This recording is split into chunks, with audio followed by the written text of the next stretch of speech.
I'm excited for tonight, man. I'm gonna see my dude in a minute. You know, I miss Don Father Bod is what I miss. Oh, okay. Take me back to Louisville. We got Roy in the chat. That's how I'm gonna pronounce his name, Roy. Hype it up. Hype it up. Hype it up. You know what's coming up next week, folks? You're doing that next week? Probably. Why not this week? Yeah, I think our guest is probably having technical difficulties based on the way Chetty's looking right now. What'd you say? I'm not doing it this week. I'm not doing it this week. Nope. You're not doing the death on today. Well, as you don't know, it's something you need to prepare for. How do you prepare for it? By knowing at least a day before you do it that you're going to do it. Okay. Do you want to try it? No, not doing it. Hello, Never. beautiful gooey people. Cap says Kiko. Kiko wants to see the Death Nut. Beat that nut up. Ew. We got to kick you out of private chat now, Kiko. Nah, that's keep him in for that one. Key's got a haircut. I did. Chetty got one too. Not for like 2 weeks. Well, like I said, I'm excited, man. Let's bring him up. I haven't seen my is he dude here? in a Oh, long I didn't time. realize he was here. I've been How long talking has he about been? you Wait. How long What has do he you been want? here? What? He's been here the whole time. The whole time. I thought Chetty was calling him like, "Hey, like, where you at?" No, he been called here me because he didn't know that he was backstage. Do you think he can hear us right now? Because we're saying stupid stuff, and I don't. He can hear us. I don't see him smiling yet, so I don't know. Okay, all right, yeah, there we go. Yeah, all right, good. Well, hold on. We have proper intro. We do have Soy Boy's only got like 7 minutes left too, so I'm wondering how do we hype this up? I would say first we got to bring it up on Bring our stream. boy C-Dub on. Bring him up and then do the auction. Yeah. Chetty's drinking vodka tonight, folks. Okay. Well, tonight's guest, I guess I wouldn't know him if it wasn't for you boys. That's right. I'm thinking. I mean, there's always a chance that Rebrel could have been a connection, but No. So People can't even talk to Rebrel these days. yeah, we're out of his league from a pricing perspective. So, anyways, so I've known today's guest for it's crazy to think it's probably at least 10 years now, if not longer. Which is kind of crazy. He's known Chetty and Keeks for longer than that, and he's gonna talk to us tonight, folks, about his lovely life. His lovely wife. I'm just kidding. I actually don't know if he's married. I know he is a father, and I know that he's going to help everyone here take their professional development and fitness to the next level if you're not already. So, Wardam, I know you're always asking us on health hacks. You definitely got someone you can talk to here tonight. Make some noise. Actually, well, I almost did it. I want you guys to give your proper intro to tonight's guest, too. Wait, hey, so Chris makes us look cool every time we go to downtown Cleveland, and we need to get into the hottest bar. Everyone's in line. You should see the lines going down the street, and we just walk right up, dap up the bouncers, and walk right in. We look like we're the shit. I got to come back to Cleveland now. Man, I know my dude C-Dub since probably 6th grade. I think it was 6th grade. Basketball, anything that we did in school, it was C-Dub. It was C-Dub and the rest of the crew, man. So we even have a picture with our MVPs. We're gonna need to find that during the stream tonight. Yeah. Okay, well, we got 4 minutes left on the auction. Actually, I don't know if C-Dub was in that picture. It might have been Bam and Alonzo. And C-Dub in that picture. Can't remember now. I gotta go look. All right, well, grand entrance, ladies and gentlemen. Drop some goo ball emojis in the chat for the man, the myth, the legend, C-Dub, What up? a.k.a. Chris Williams. What's going on, guys? Good to have you here, Big Daddy. Let me turn the mic up. So, how accurate were Chetty and Keeg's background on you? It was really not much of a background. Just like throwback memories. But No, C-Dub's getting he's got his hands in a whole bunch of different stuff. I'm interested to hear. I see some of the business ventures through the Instagram, and I've seen a few in person too. I heard I gotta order a vape on stream tonight. Is what I heard. yes, sir. Can you actually order a vape on? Is there a delivery app where you can order a vape yet? Is that a thing? Go pop, maybe. Yeah. Anyways, C-Dub, what's up, man? I know you're actually. Let's get the Instagram handle. Let's get the Instagram dropped in the chat here before we forget.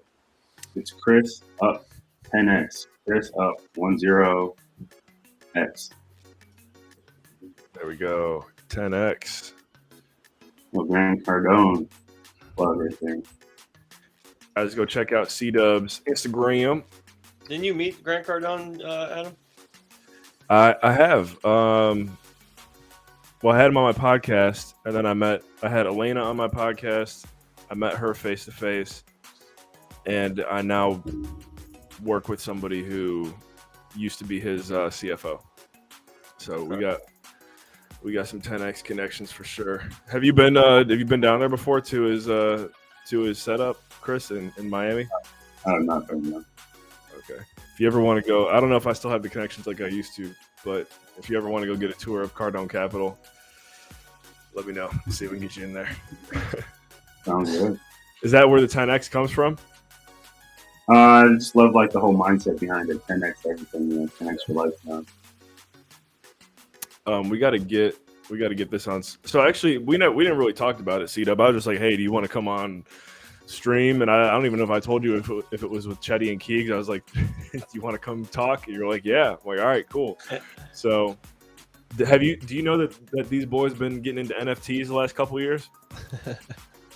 V kind of let me know a little bit about it, but I was not hit. No. This V, okay. Is he is his mic a little muffled, boys? Yeah. Is there? Could you get a little bit closer to it whenever you speak? Yeah. Can you hear me now? Hello. Yeah, it's a little better. Yeah. It sounds muffled, like maybe something's covering up, but Chetty's also just trying to see how far he can get you to lean into the camera. Yeah, just give me a little kiss through the camera. Get your but, ahead. So we started back when NFTs were hot, and so we're kind of dealing with the winter little NFT winter bear market. But we recently switched over to Ethereum. We were originally on a different blockchain, and once we did 100 of these goo balls, our NFT project on the other blockchain, we moved it over to ETH, and we've been here for a couple months. It's been some good months though. Yeah. We started when NFTs were hot, and then once we got onto them, they were not. They cooled them down. So we really haven't done much. No, don't say that. We've done for it being a winter and for us starting right when everything got uncool. Yeah. We've done a pretty good job, and we got some awesome people here in the chat. I think I saw. Well, Kiko's here. I actually haven't seen Wardam yet. Yeah, Wardam's not in here yet. We got some OGs in here. Rui, what's up? Good to see you. So yeah. Anyways, C-Dub, we go live once a week. We got we'll make NFT. This one was made on stream by Chetty last week with audience feedback. We time up the auction so that it ends right now, and then we'll make one on stream tonight with the help of our audience and the help of you, and then put that one on auction for next week's stream. And they just kind of roll into each other. Each little goo ball has its own storyline that we create. We're at about 3 stories created out of 120 goo balls, so we got a lot of work to do. But one day, this beautiful soy boy will have a story behind him, and it's a lot of fun. A lot of fun.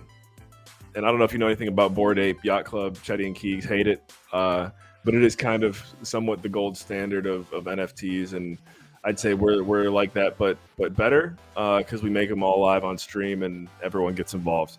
So here we are. Now we're going to talk about what you do. What'd you say? I said, and now tonight we're going to be talking about what you've been working on, C-Dub, and I guess we'll kick it off because I don't think we announced it last week, but it's official. We got Goo Ball number 2 coming to the Carswell household, aka baby number 2. Last week, Wardam thought that Chetty was pregnant, but he got it wrong. And I only say that because coming with baby number 2, we've decided we are going to move on. You know, I shouldn't say unfortunately, but we're going to move from Florida closer to the homeland, the Toronto area, actually. So about 3.5 hours from Cleveland. We'll be close to family on both sides. And C-Dub, I know I'm going to be hitting you up now that I can actually probably drive to some of the doctors that you roll with. So we don't have to go too far down that rabbit hole, but yeah, that's a deep dive.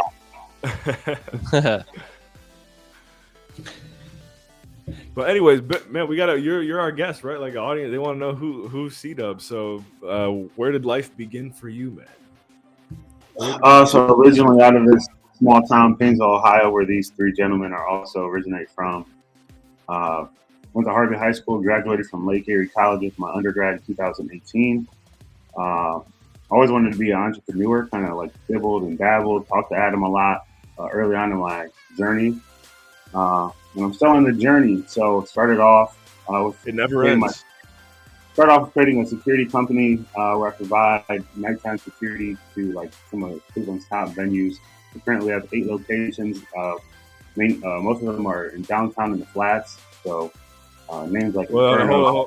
So what are, because we got people tuned in from Turkey, we got people tuned in from Mexico, like, Painesville, Harvey High School, the flats. They're like, what is this guy talking about? Yeah. So I started a security company. We provide security for like nightclubs, bars. I didn't know that was your company. Yeah. Wow. I currently have 32 guys that work for me now. So on any given weekend, we have anywhere from 26 to a full 32 staff going. That's Thursday through Sunday. So I've been doing that now for 3.5 years, full time. So don't work for anybody, work for myself completely currently. And then from being in the nightlife industry and the club environment, I was able to come up with this idea to sell vapes because vapes are very popular. I think that's pretty like a universal thing in Mexico. When you're out, you're trying to find a vape, no one's got one. Right. You know, so I was able to invest in a touchscreen wall-mounted vape machine. I was the first to hit the market in Cleveland. Currently have 18 locations, 18 different vape machines. Pretty high profit margin. I started with one in a dream, and from there I just kept reinvesting my profits. Now I have 18 and counting. Pretty much you can come in, you can buy a vape, all cashless. You can use Apple Pay, credit card. The vape can hold up to 10 different flavors of vape. So depending on the location, I put different flavors in there. Then I give a cut back to the establishment and keep the rest. So it's been a fun journey so far. I'm looking to grow that and keep rolling. So in that process of becoming an entrepreneur and ironing things out, I found a fitness journey. Kind of rambling. If you guys have any questions that you can ask. No, we get. I got a quick one. How long does it take for one of those machines to? I guess it depends on the location, but to run out and you have to refill. Some of my top locations were blessed that I'm filling them up sometimes multiple times a weekend. Some of the slower locations, 2 to 3 weeks, depending. And then what I do is there are some flavors that are more popular than others, so I'll just instead of putting 10 flavors in, I'll put maybe 5 flavors and just double up on my most popular flavors so that I'm not doing this thing. What's the number one flavor? Number one flavor is blueberry mint all across blueberry the board. Mint. Blueberry yum. Blueberry mint. We got a question in the chat that says does the vape ATM ID you? My machines do have IDs. So in locations that are 21 and up, we don't use them, but I have some in I think like family sports bars where anyone can go in. We have. You got that one right by Chuck E. Cheese, right? Sorry. So you got that one right by Chuck E. Cheese, right? No.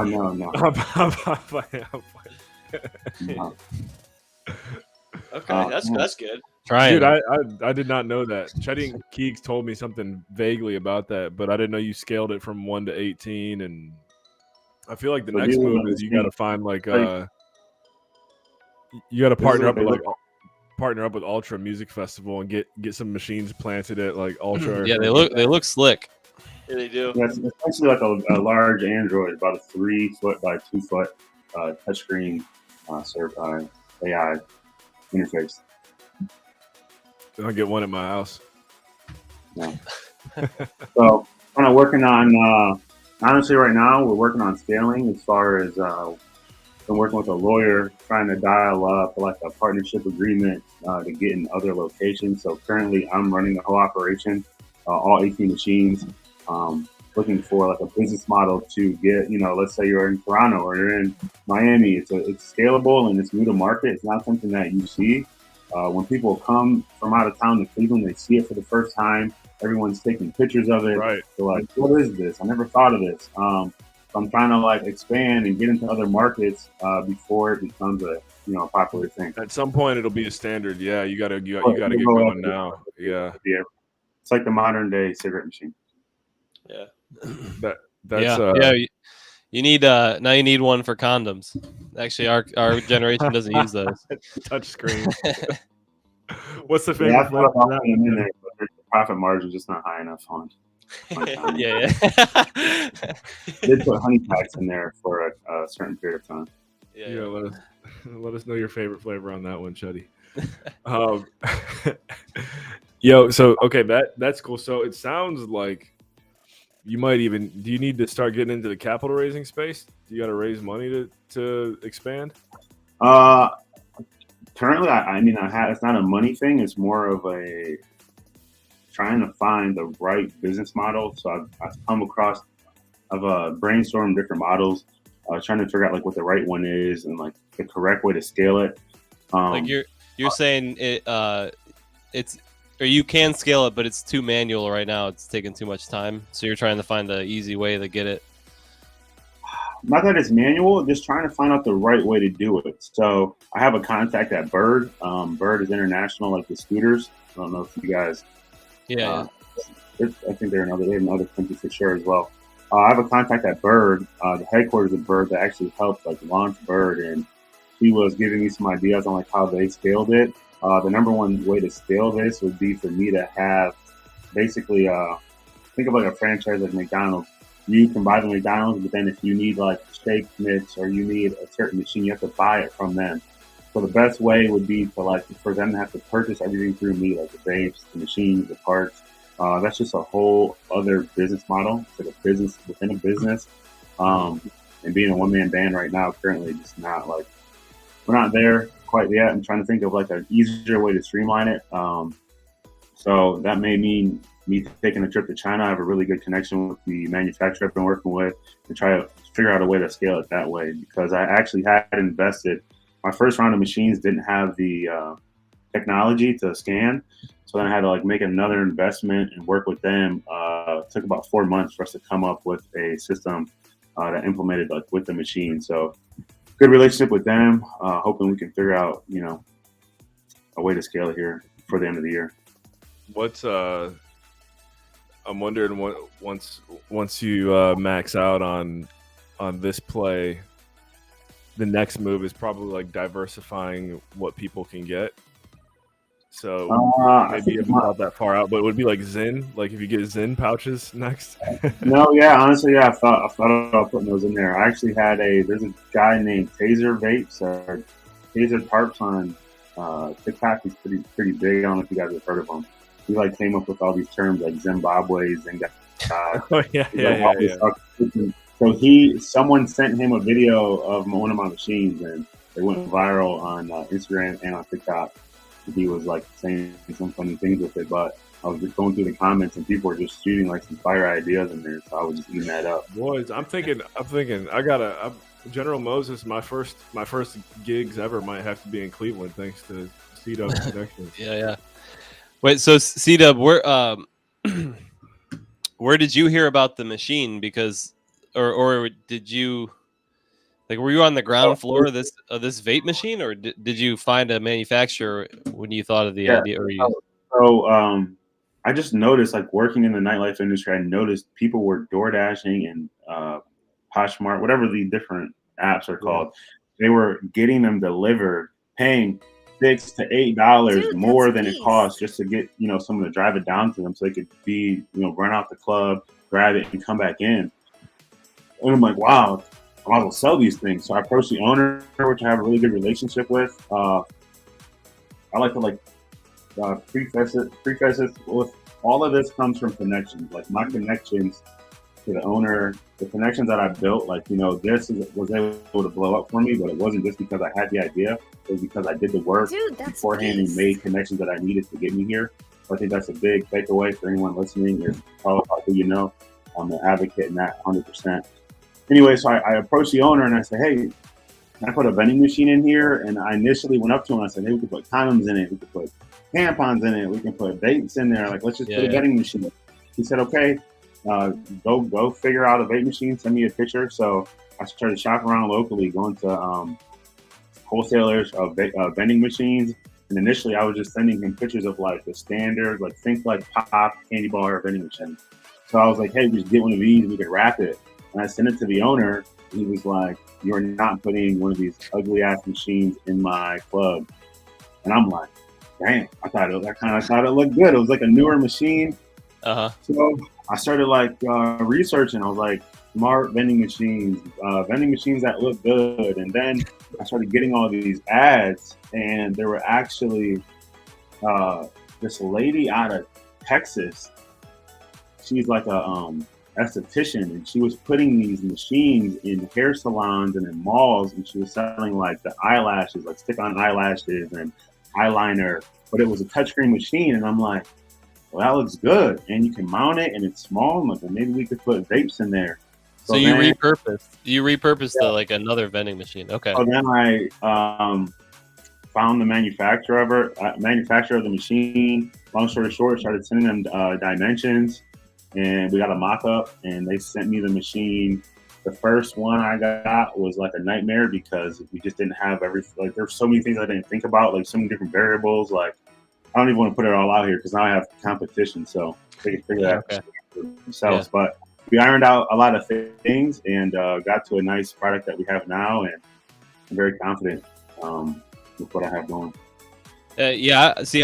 Hearing that, I got even more respect for you because I thought you had just had seen it in another big city in New York or Chicago, and no one had done it in Cleveland. You just took that idea and put it there, but I didn't know that you came up with that actual idea of that. Mm-hmm. So now it's at arm's race. Chetty respects it because you acted like Chetty on that one. You went and build your own vending machine. That's a Chetty move right there. Yeah, I've not done anything that genius though. So yeah, but along the journey, not just being an entrepreneur, but anything in life, there's ups and downs and a lot of self-talk. And one of the things that I can contribute to me being able to have these ideas, and it's not only having the idea. I think everyone has the ideas, but no one follows up on them. So you get an idea and, oh, this sounds good. Let's start a podcast. Let's do this. And then you bullshit your life away. Next thing you know, it's 2, 3, 4 months down the road. The big thing is just getting started. Like, start today. My first 3 machines were not what they needed to be. Went through a lot of stress, a lot of headache, a lot of anxiety. Owners calling me saying, hey, the machine's not putting their product out, and a lot of trial and error. But you have to just put yourself out there, and that's with anything. Put yourself out there. Don't make the excuse. Eventually, you figure it out. If you don't, it sounds like you definitely could have just quit multiple times. So 100%.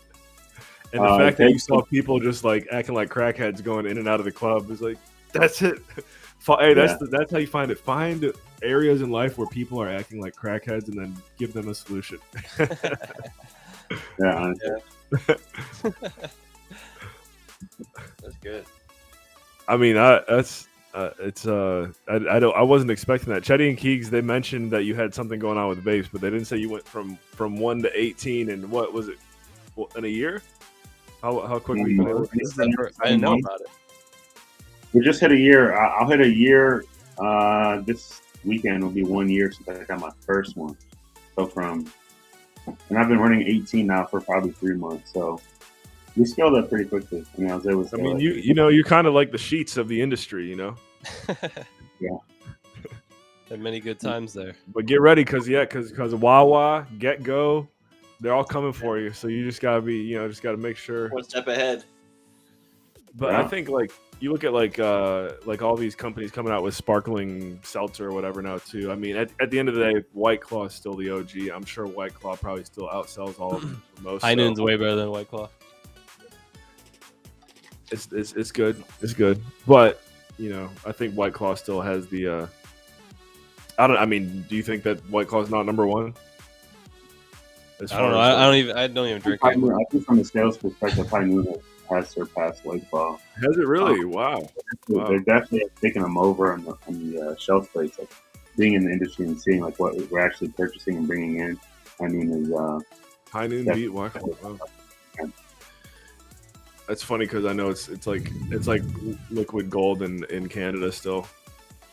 It's like High Noons. That's what Americans drink. They were freaking out when they got White Claw hit the market in like 2020. I was like, I was drinking this in like 2017. All the Canadians going crazy. Anyways, Coach. No, Coach, we got the one nut challenge. No. He said 50 gifted for the death nut. 50 gifted from Coach. Does C-Dub know Coach? I don't know. Do you know Miguel Ramirez? Just fully doxed him. Fully doxed him. His social security number is. Yeah, Coach. What's your social? I don't know if he has one yet. I got him. We gotta get a Google here. Man. Coach and Kiko. Does C-Dub know Kiko? Yeah, he went to. We got a bunch of Painesville people in the chat, but they you never know when they're actually gonna like pop up on stream. Maybe tonight. We'll see. Are you still so? Actually, does the guys like Zoe and V do they work for you when they work? Then did V work downtown? V sporadically. Zoe no longer does it, and then Josh Rice. I don't know if you know him, Adam, but yeah, of the course. other guy. Yeah. Josh Rice. He's like my right hand. He's my right hand guy. Okay, so it's like his company too. No, but I couldn't do what I do without him. Right. Yeah. He's a lot funny. Yeah, he's the go-to when you're in a pinch. And we got a job. We got a job for Nadie now if he wants to come to the States. What? He can do security for C-Dub. Yeah, right. What's the training like, C-Dub? Because I'm sure you've had your fair share of dealing with stupid drunk people. That's one thing I actually learned from kind of being in the nightlife industry for a little bit was like people who work security, they actually can't stand going out like downtown because they just deal with it all the time. I mean, it ruined going out for me, which is a good thing because I think if you're going out, it's fucking up your everything, testosterone, right. Don't go out. Alcohol's terrible for you. We're celebrating going out for grown men. Going out like every weekend or just for no reason and drinking is like it's like the same as getting a participation trophy. Like, what are we celebrating? Why are you getting drunk? Why are you going out? Celebrating what, a mediocre week or doing what you're supposed to do? So it's kind of like made me look at it a little harsher, but in turn, I feel like has helped me level up a little quicker. And then when I do go out, like, don't get me wrong, I still like to have a good time, but I will sacrifice. I'll delay my gratification. And would I rather go out in Cleveland or my hometown every other weekend, or would I rather go to fucking all all inclusive in Mexico or Dubai or somewhere crazy and just live it up for 2 weeks. So it's like I'll take the latter. That's kind of where my mindset's at. Hey, you guys, C-Dub, you heard it here first. He's going to be a bottle service in Vegas next week. If you want to catch him, we'll get you the connection. Fellow LEC alum, though.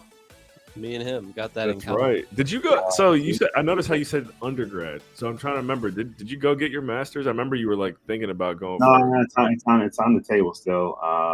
Man, you're doing too much. You don't need that shit. Yeah, it's all just a piece of paper. Yeah, like it's not gonna do anything for what you already all your experience that you have now.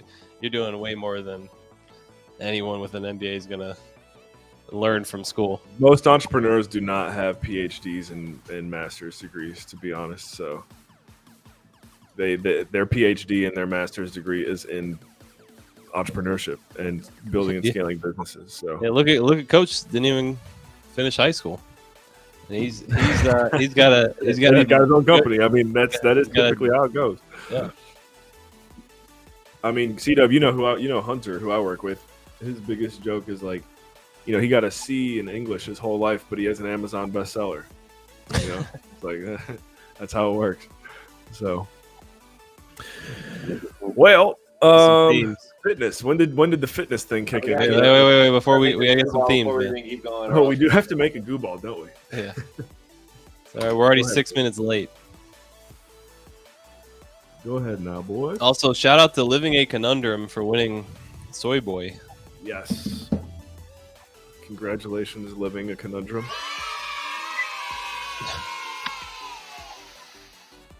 Trying to figure out what I'm gonna eat tonight, boys.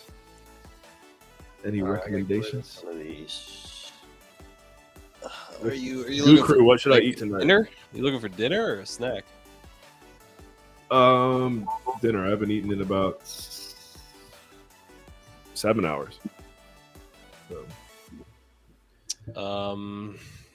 You got to get some stuff you can't get when you move back up to Canada. Yeah, it's true. It's true.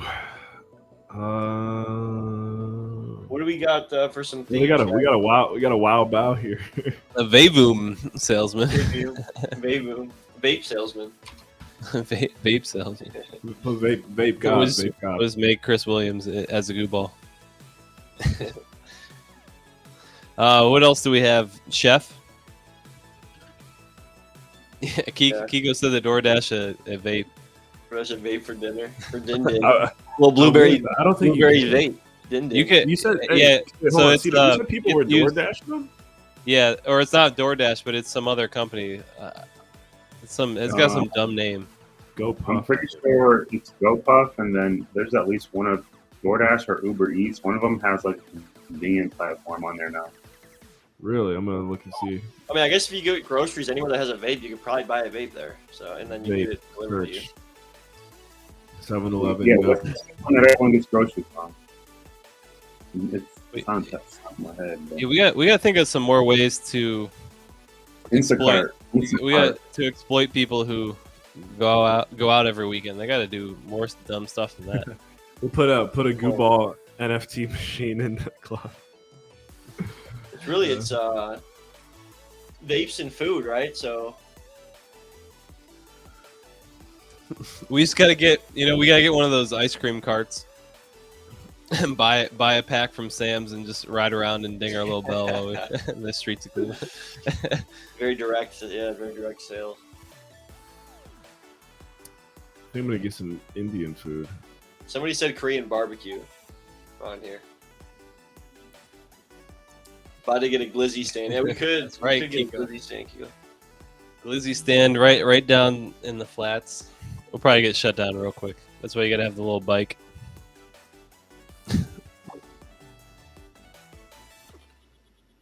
All right, I'm about to just start this because we're already late.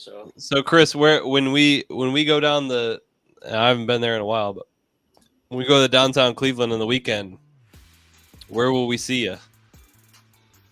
Inferno Flats is where I'm typically always at. At where?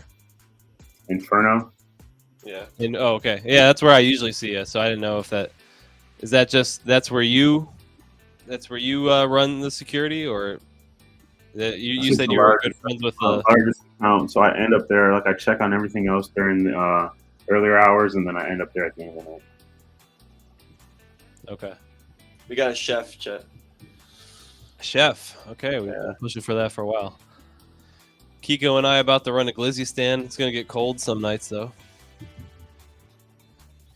Yeah, you guys are joking, but that shit would make a killing down there. I wish I could find. I was telling Josh, like, if I could find someone that had like an ounce of fucking motivation. There's only three food trucks, all of downtown Cleveland. One on West 6, one on one side of the flats, and one on the other side of the flats. And it's just a group of like three brothers. These, I believe they're Indian guys. They make so much fucking money. They all have Ferraris.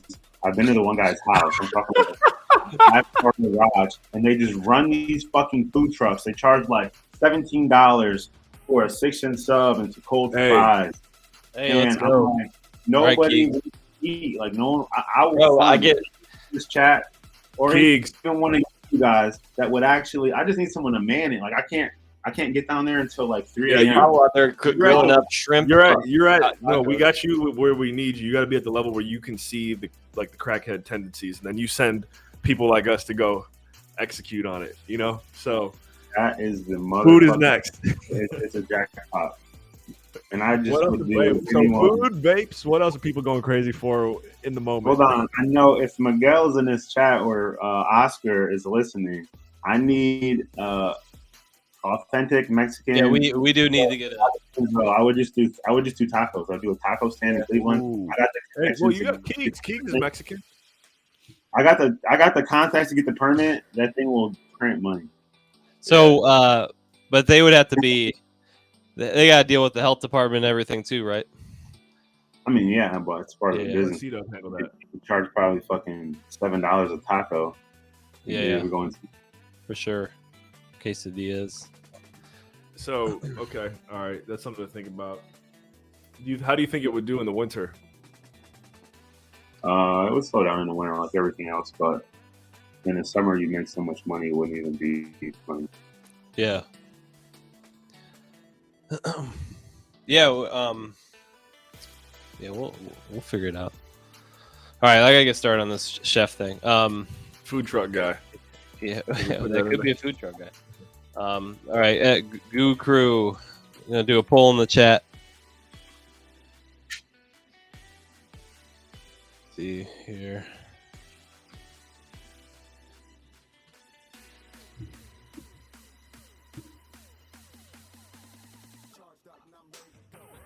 Oh man, the food I just ordered got canceled. All right, Goo Crew, top of the chat. Vote on the goo ball shape. What did we do last week? We did B.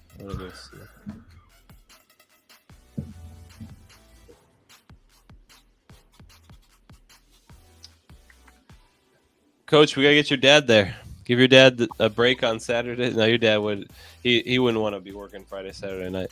I'm trying to think who in Painesville has an ounce of energy. Get Young Buck working the food truck. You got it. No, it's not how this works. It's somebody that. You know, you need an actual person who's good. You have to have somebody that knows how to cook. First of all, I feel like you need. This is the Keegs. You need someone like Keegs. No, I already got. I know a guy that would probably do it. He used to do it in Mexico before he came up here. Tacos, and he did shrimp as well. Pablo. Although I would want to know what's C-Dubs. He said that these guys are driving Ferraris. They're driving Ferraris off of food trucks in Cleveland. I guess I got to ask him when I get back. Dude, they probably make a killer. So like you said, there's only 3 food trucks. Keegs, we could easily get a truck, and I can design the wrap and the logo and everything. You already have your truck. You just need to get a trailer. Yeah, I'd rather. Yeah, I mean, we could do a trailer, but yeah, that'd probably be.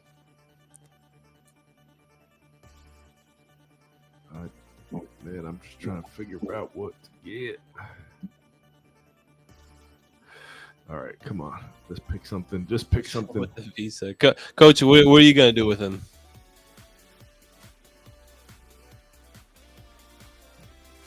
All right, looks like C's winning.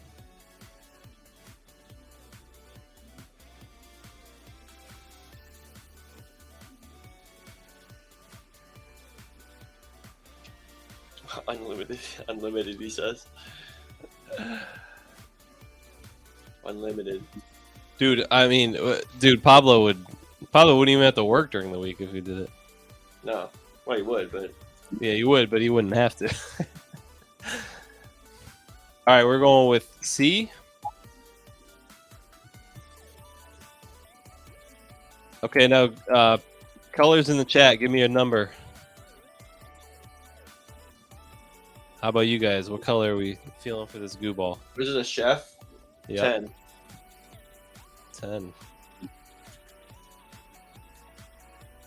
Living a conundrum. 7. C-Dub. It's gonna be a chef, Chris. Not what? Chris Williams. Chris VKC in the chat. Oh.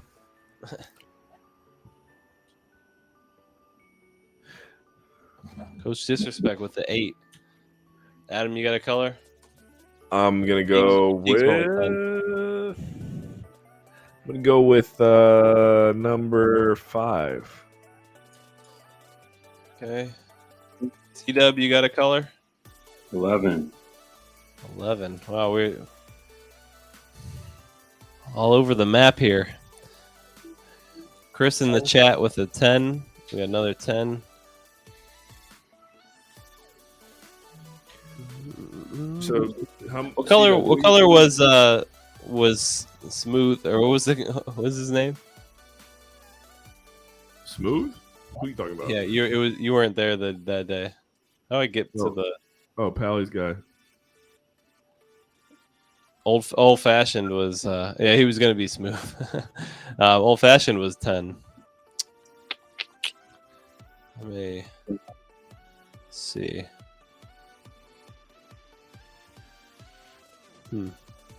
C-Dub, what do you think on average, if you had a taco truck on a summer night on a Saturday, and on a winter night on a Thursday, what kind of range are you thinking? I've got some numbers dialed up. And seriously, I mean, if you guys would be serious about it, I think we could sit down and talk about it. But I don't speculate too hard. But I think yeah, we don't have to do this meeting public. We do all of our other meetings public. But yeah, everything for Goo Balls we do public on here, but we don't have to do this one. Let's see. I guess we're going 10. Do you? Oh, he's gone. I was gonna say, does he have? I'm trying to remember if he has 2 kids, or maybe he's got 3. You know what that means, Keeks? 3 kids. C-Dub, do you have Chatty gets it. Do you have I'm trying to remember, do you have 1 or 2 kids? just one. Okay. How's she doing? She's getting big. She's what, 3? No, she's 5. She's first kindergarten in the morning. Or what was that? She starts kindergarten tomorrow. She's 5. Oh, Dang wow. Yeah. How's that as a daddy? Well, Are you more nervous than her? I'm not nervous at all. Honestly, I did all my. I'm ready. I mean, I'm excited. Yeah. I'm ready to get to the sports era. 3rd grade, she can play sports. That's where I'm ready. I'm ready for that. What you want to play? I'm thinking basketball. We're in the 98th percentile of height. We just went to the. Let's go. I'm ready. You're a tall guy too. How tall are you? 6'4". Yeah. Dude, Mike, my son, he's been in the 99th percentile at like all of his checkups, and then we just did his last one on Friday, and he's in like the 104th like percent, like he's off the charts. Dude, he does. It's like he's not even 1 year old yet. He looks like a 3-year-old. It's funny because like toddlers will like walk up to him and like try and interact with him like another toddler, and like, what's wrong with this kid? It's like, oh, he's not even 2 yet. That happens all the time at the playground. Fella was like 1.5, and these 3 and 4 year olds are running up to her and she can't even talk yet, and they're looking at her like, what's going on? Right. But yeah, you can. She's 98 percentile at age 5. I mean, she's just keeping it rolling. That's what happens when you do it holistic, right? Yeah, we're going private too. I think that those go hand in hand. So get ready for that one too. Yeah. What? That's cool. You're going private. What private school are you looking at? I don't know how many viewers we got, but I'm gonna put it out there. But oh yeah, yeah. I'm sure once I'm at your stage, I'll probably be more private too. But like, would we know it? Oh yeah, you guys would know it. Yeah, we got the private chat here on stream on the right hand side. I don't know if you can see it. Only has 62 messages. Okay, is he able to see that's the main chat. But if he's able to see I didn't know he was able to see the crowd. That's good. You go to the private. There's no messages in the private side of it. Oh. Yeah, the older you get, the more private, or not older, but like the older kids get. Gotcha. Yeah. Realize like people are fucking nuts.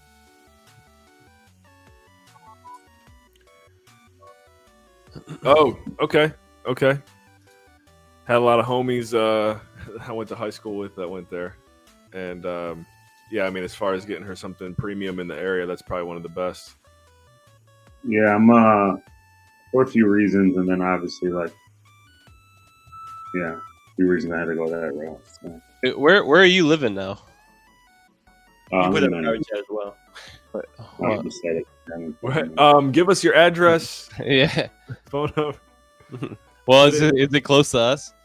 Everyone knows where we is. Are you putting in a private chat? Adam doxed us too many times. Yeah, this is supposed to be a crypto stream, but we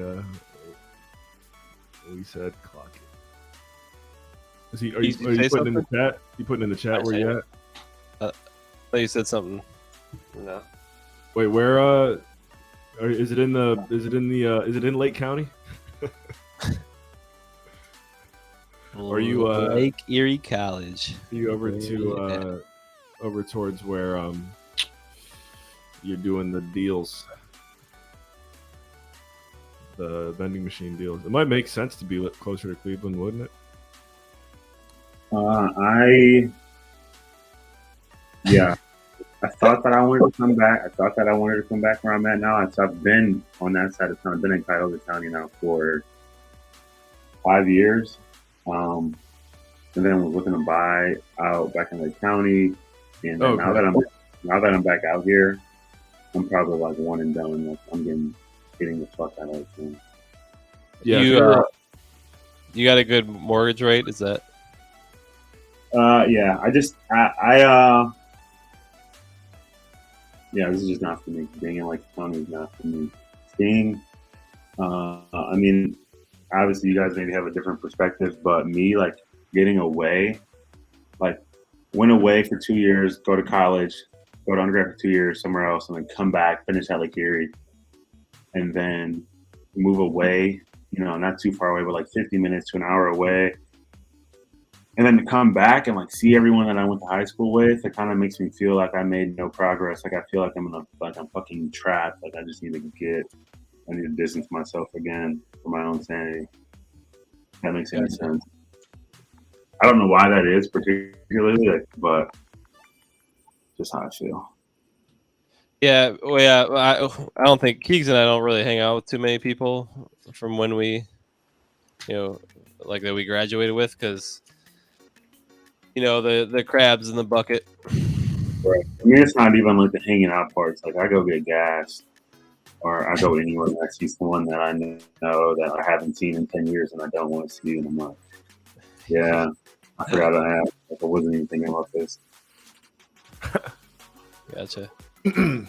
Yeah. Like, not just Painesville, but I think most small hometowns is like that mentality, like crab in a bucket, especially somewhere like Painesville.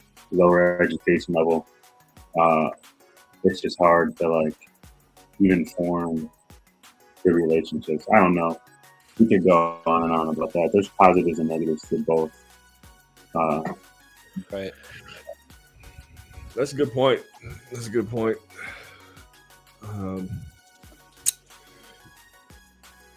Yeah, I don't know. I mean, for me, coming to Painesville is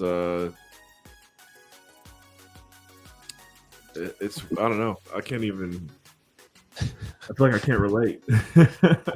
But I just feel like that's because you went to the NDCL. I say better, yeah, to my benefit, or I mean, because there's part of what you guys had growing up, and even Pally going to Hobart. There's part of what you guys had that I always kind of felt like I never got the full Painesville experience. I was always kind of in Painesville, but not really. Like the closest I would get to anyone would be Little League or like PBA, but I don't know. Maybe it's a good thing. I don't know. I think that's kind of like the mixture that I almost want to give my own kids is like let them experience. I think it gives you enough street smarts being around a certain demographic of like kids and people in general, but then you get the book smarts because I think you go too far either direction. It's like doing a disservice to a kid. You shelter them too much and just do like straight private and straight like all the way this way. They don't like see that back end and the real life hits them, and then the other way around too. Yeah, like the people from Painesville that I feel like I quote unquote knew. It was like it was you guys, like because you guys are, I mean, I guess about 3 grades below where I was at. Chris Fields, I got to know him like after. And that was like obvious because he was like a big deal. But I should have been like in school with him and whoever else was like in that demographic. But I don't even know. I couldn't even tell you who graduated from Harvey in 2009. I really don't know. Well, you saw. I mean, you were at St. Clair, so you saw a few. Yeah, I went and got you and Pally's grade to vote for me, which helped me win president in 5th grade. Yeah. I hate politicians now, but I guess I did make a good one in my prime.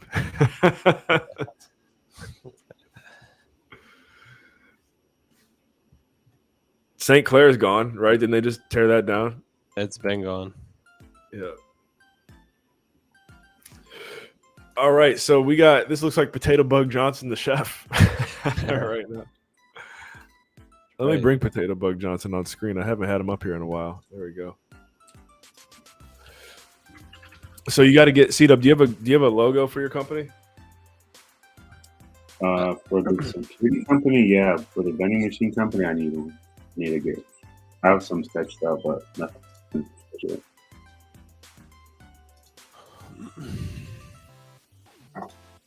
Oh, Keegs, Chetty, I think your food is there. Wait, let me see. Oh, never mind. It's not there yet. Oh man, it looks like nobody's wants to pick it up. So, C-Dub, what happened to that landscape company? I'm still tied in with the guy that runs that, but I'm no longer doing the day-to-day stuff. Okay.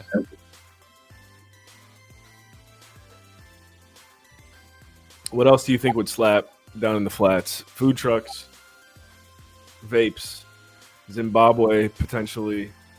Zimbabwe. Do you know? Actually, I just realized C-Dub probably knows Ish, guys. Probably. Do you know a guy that does it? Do you guys know a guy in Cleveland that does events? He goes by Ish. I have to see a picture. I mean, I know like a few guys. He does elite bar crawls. He was friends with that guy who, I don't know if he overdosed or killed himself. Oh, like, does he have? Does he look like Aquaman? That guy, have long curly hair. He's Middle Eastern. Yeah, I got it. Yeah, no, the Constantine. The guy you're talking about. Oh, Constantine's the one who died, right? Correct. Yeah. But yeah, he's friends with him. So, did you do 75 hard, C-Dub? No filter with that. You got that up. I did 75 hard. Yeah. That's what really changed my life. changed my view on everything, and also it's had it kind of like hardened me in like my core beliefs on like what I believe as far as like politics or what I believe just in general when it comes to like not being vaxxed or whatever my stances are. Doing 75 hard has hardened my mindset and everything that I do.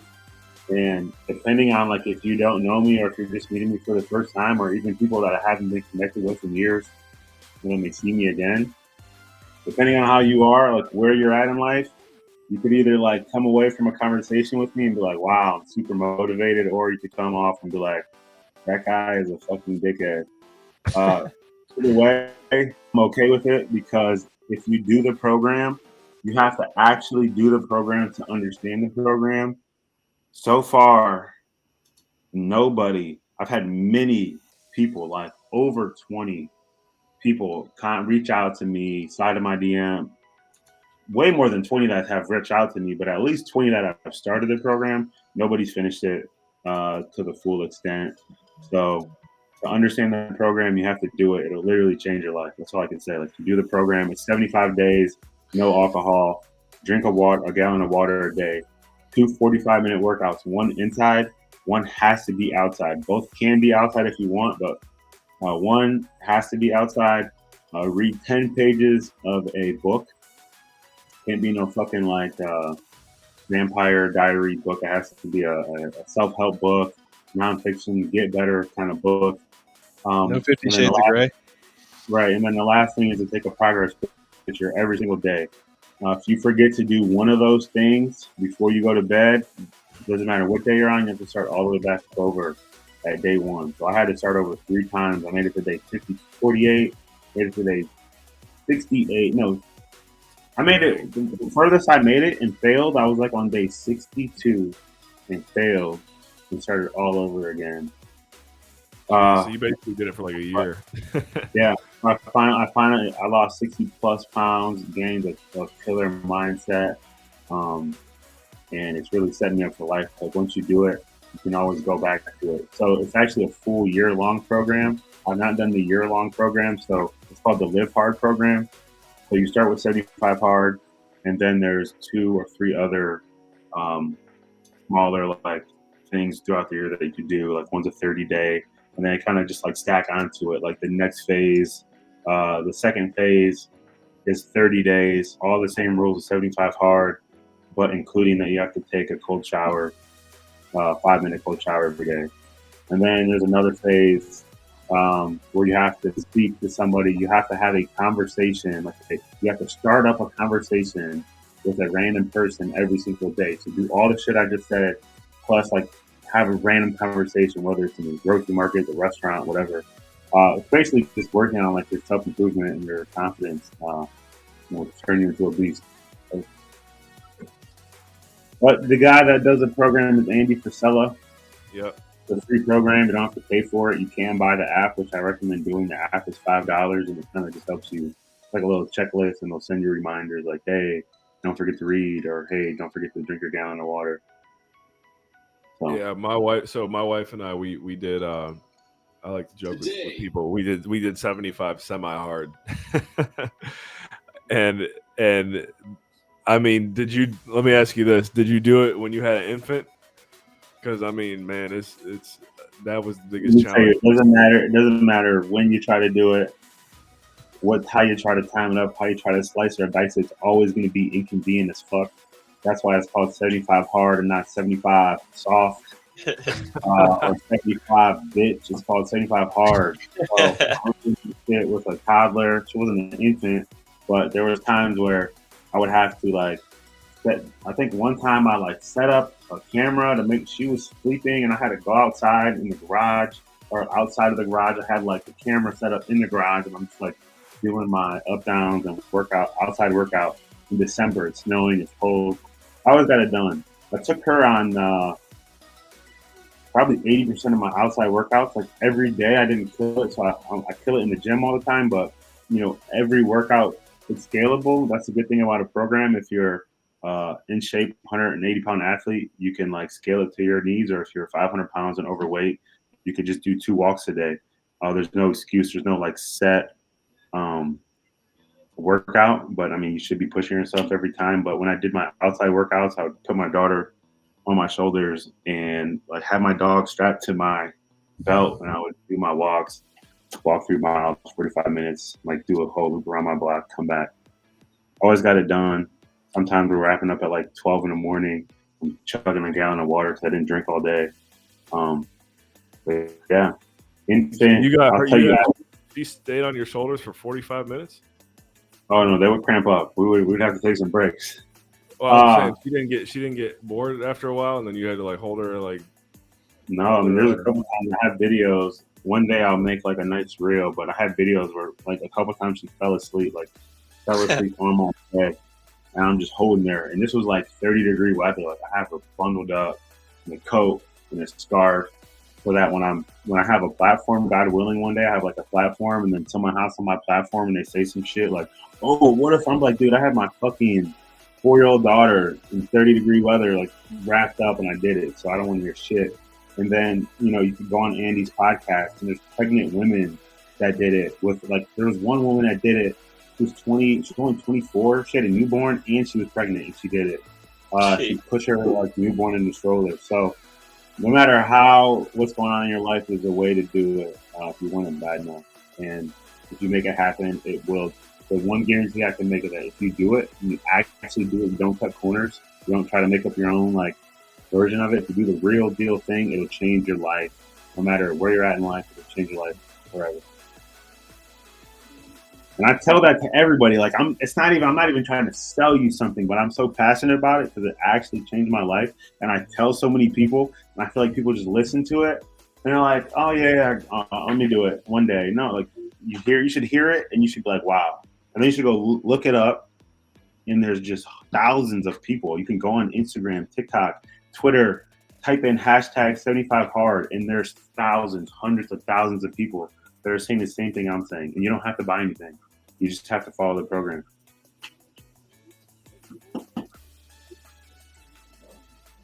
#75hard, folks.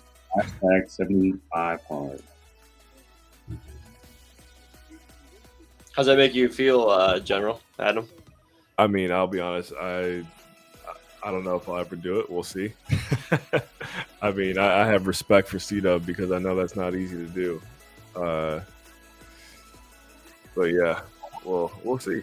We'll see. How about you, Keeks? I did.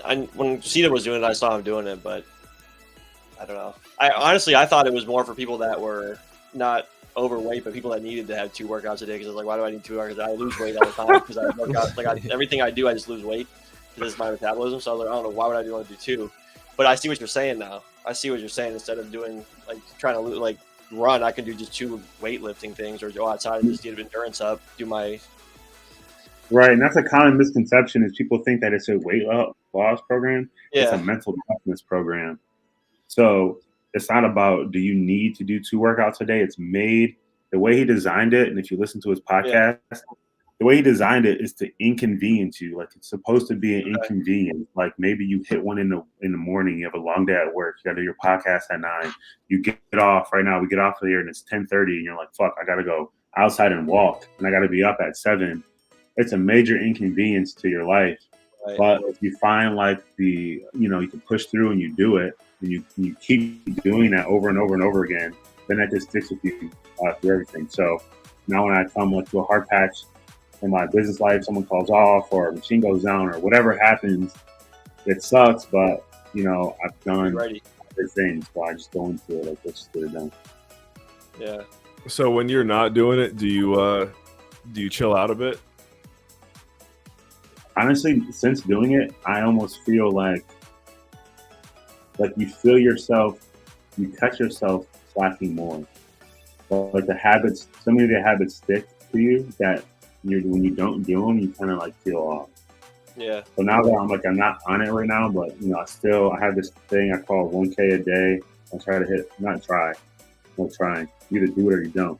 I hit 1,000 steps every day. So on a stair stepper, regardless of what I did, if I lifted, if I didn't lift, it doesn't matter what I did that day, 1,000 steps.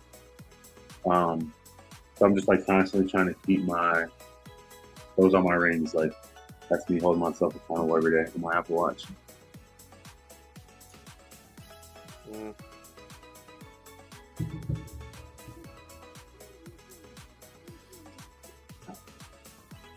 All right. Well, somebody in the chat make some noise if you think you are harder than C-Dub. Go ahead and make some noise in the chat if you think you are. Have you heard of this one? C-Dub. What? The death nut. Hold on 1 second. Sheeta, what's your schedule when you are working out? Are you 7 days a week at the gym? Or are you doing weightlifting 5 days a week? What are you doing? I try to lift 6 days, and then one day it'll just be like a pool day. I still go to the gym, but I'll do like regardless, I'll do the steps, and then I'll do like laps or light lifting. And what would you say? Because you said you lost 65 pounds. So what were you weighing before and then after your 75 hard, or just in general when you started working out again or started working out harder? Where did you go from, and what are you now? I started at 330. Okay. And dropped down from there. The lowest, so that was just like 50 pounds was from like one round of 75 hard. But I went from 330 down to my recent lowest was 240 when I ran my first half marathon. But now I'm back up. Now I'm at like 265. Focused on more on like strength. So I just hit. So I used to be able to bench a lot when I was in college. Like I was lifting 405. And when I lost all that weight, I got super. Like I felt like I lost all my strength. But now I'm back to like my big weight numbers. So I'm benching 405, weighing almost 260, 250 something. Like so, focusing on like my more like pound for pound strength and like trying to maintain that more so than like how much I weigh. Right. Do you C-Dub, I'm trying to remember. Are you married? No, not married. Okay. You got a picture with Antonio Brown? Is that a chatty edit? No, he did do that. No, yeah, I did. He was in town for some event, and I did like security for him. Nice. So is your goal with your bench, you're just trying to go 1.5 times body weight, or are you trying to go harder than that? What's the? No, I'll be at 5. But this time next year, I'll be at 500. I want to hit my goal is to be the strongest motherfucker in the gym. Okay. I got a crazy ass gym partner, and he has the same mentality. So we just go in there and kill it every day. Nice.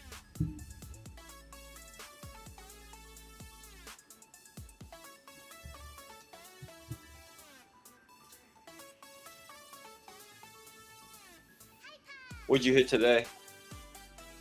Today we hit legs. We did 50 reps. We did 10 reps of 5 with 335. Put some of it on my story, but I was absolutely dead. Like today is when it's a great day to have an accountability partner because I wanted to quit so many times a day, and just having someone there hold you accountable just really get you through it.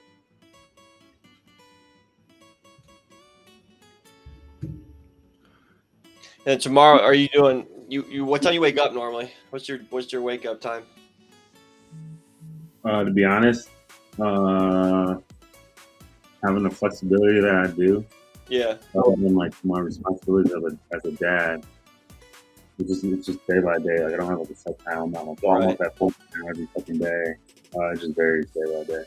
Because you have most of your stuff's at night, your jobs and stuff. So I guess refilling and things is not, but all your work is at night. So. So that's why I see on your stories you're going to the gym at like 3 or 4 in the morning, 5 in the morning, because you're done with work. Some days it's right after work. Some days I'm just up. It depends on what day of the week it is. That's gotta be hard. Is your sleep schedule tough? You need fall asleep pretty easy, or is it tough sometimes just because of that sporadic? Dude, so I was taking melatonin for a while. Then I read some article about how melatonin kills you earlier or some shit. Because you gotta pop some ashwagandha to sleep. ashwagandha, go to sleep with a hearty. Fucking, I started taking CBD. That'll help me, but I don't do it. So like, I try not to do anything like every single day. So like, I don't take pre-workout before every lift. I'll try not to take CBD or whatever before bed, because then it just becomes a term. Yeah, like you just like there's a different word for it. Like it's a habit, but like you become like codependent on it. Like, oh, I can't sleep unless I get this. Or it's called an addiction. What'd you call it, Keeks? We call it an addiction. That's what an addiction is. No, seriously. I can't do this unless I do this. Well, then people also make I can't scream unless I have Keeks with me. I'm addicted. Yeah, I can't lift unless I have my headphones or this. Like you start setting up these things in your brain, and I think that's a bad thing to do. Yeah, I guess you're right. This dependency on something that is minute or you don't even need. But on the flip side, a positive to that, if you read the book Atomic Habits, you can do the same but in reverse. So if you want to work out more, you set your running shoes like in different places throughout the house. You want to read more, put a book on the table, put a book in your car, so that like you're constantly being reminded, like subconsciously, like, hey, I need to read, or hey, I need to work out. Yeah, that's on the money right there.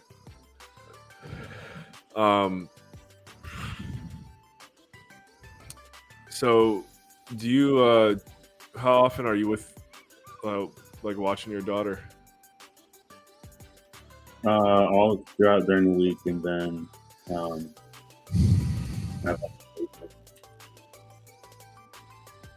because that's like, for me, I ain't gonna lie, man, that has been the biggest challenge for the past year, is the morning workouts. With Mike, I used to be, I shouldn't say all about it, but I've had phases in my life where, waking up at 4, 5, 6 a.m., go work out. Let's go. But now I'm like, bro, I just got 3 hours of sleep and I'm about to go work all day, and I'm trying to be alive tomorrow. Maybe I won't work out today. Maybe I'll work out after I get 8 hours. I have it in Canada. I know they have it in Florida. Lifetime changed my life, saved my life. Lifetime is like the luxury family gym. And they have like a full ass daycare in there, like huge, and they're like everywhere. Like every Lifetime is like the staple of a gym. So I don't know if they have them in Canada. I know they have them in Florida. I don't know when you're moving, but that place is fucking great for families. I missed what you said, because they have what? Lifetime. They have child care centers like in the facility. It's like a resort. It's not like just a gym.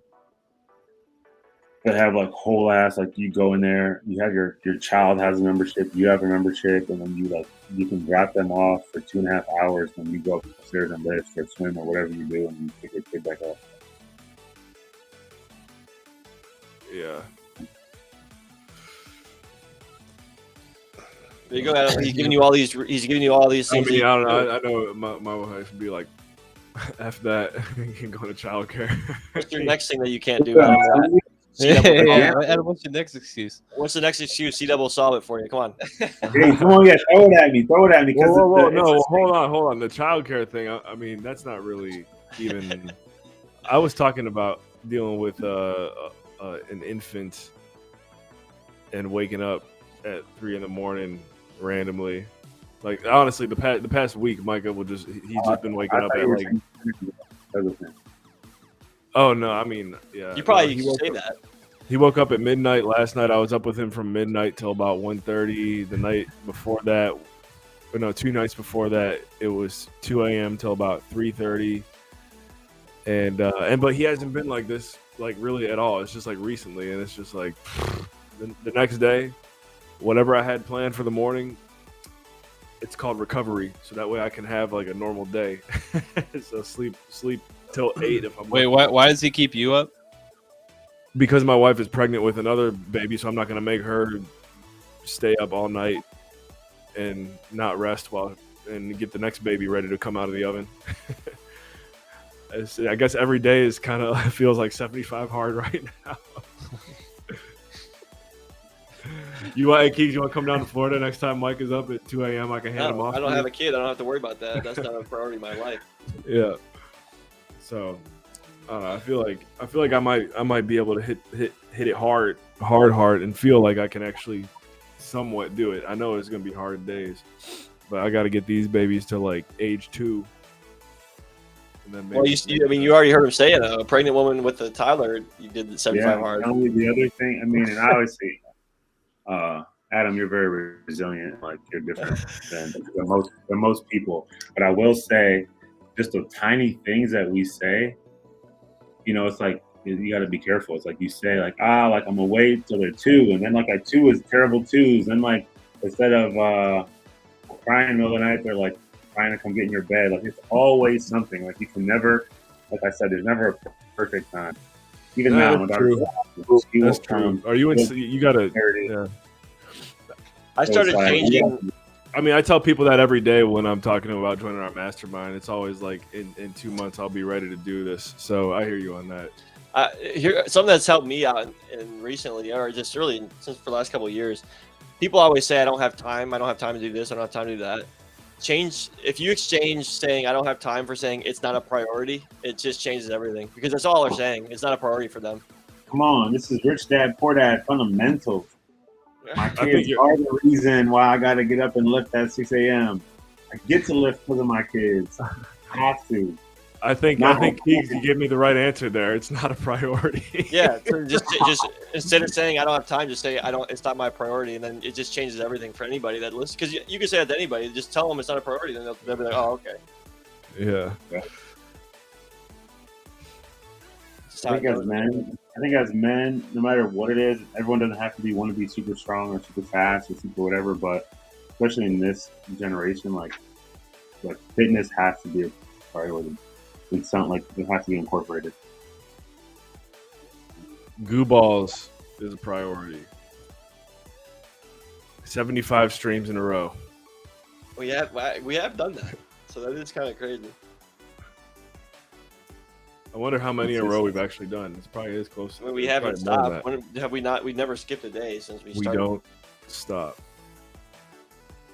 You guys do this every day, or? No, just every Monday. But we haven't skipped a Monday in a year and a half, probably, since it started. Yeah. And we did used to do Mondays and Thursdays for about 3 months when we first started. Yeah. Yeah, we did. Every day would be stupid. Well, if we were doing this full time, I think every day would maybe make sense, but